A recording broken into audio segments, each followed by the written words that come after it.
Hi friends, welcome to Jaya's garden. காலையில் வந்த உடனே தண்ணி ஊற்றுறதுக்கு முன்னாடி நான் செய்கிற வேலை இதுங்க. நீங்களும் அது போல் பண்ணுறீங்களா அப்படின்னு சொல்லி கமெண்ட் பாக்ஸில் சொல்லுங்கள். முதல் வேலையாக ஒரு செடி விடாமல் எல்லா செடியையும் உற்று நோக்கிடுறது. அப்புறம் பழுத்த இலைகள் இருந்தால் எடுத்து போட்டுறது. ஏதாவது பூச்சி தாக்குதல் இருக்குதா பிள்ளைங்களுக்கு இந்த பாருங்க இருக்குது, அதையெல்லாம் அப்புறப்படுத்துறது. ஒரு செடி விடாமல் நீங்கள் 10 வச்சுருக்கீங்களா இல்லை 20 வச்சுருக்கீங்களா இல்லை 400 வச்சுருக்கீங்களா தெரியாது, கண்டிப்பாக எல்லா செடிகளையும் அப்படியே உற்று நோக்கணுங்க. ஏதாவது பிரச்சனைகள் இருக்கா அப்படிங்கிறத முதல்ல கண்காணிச்சுக்கோங்க.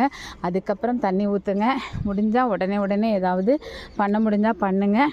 இல்லை இன்றைக்கி பண்ணணும் நாளைக்கு பண்ணணும் அப்படிங்கிற மாதிரி அதுக்கான விஷயங்களை தயார் பண்ணுறதுக்கு ஏதாவது பண்ணுங்கள். இது ரொம்ப ரொம்ப முக்கியம் மாடி தோட்டத்துக்கு. கண்டிப்பாக செய்கிறீங்களா அப்படின்னு சொல்லி கமெண்ட் பாக்ஸில் சொல்லுங்கள் ஃப்ரெண்ட்ஸ். ஓகே, பாய்.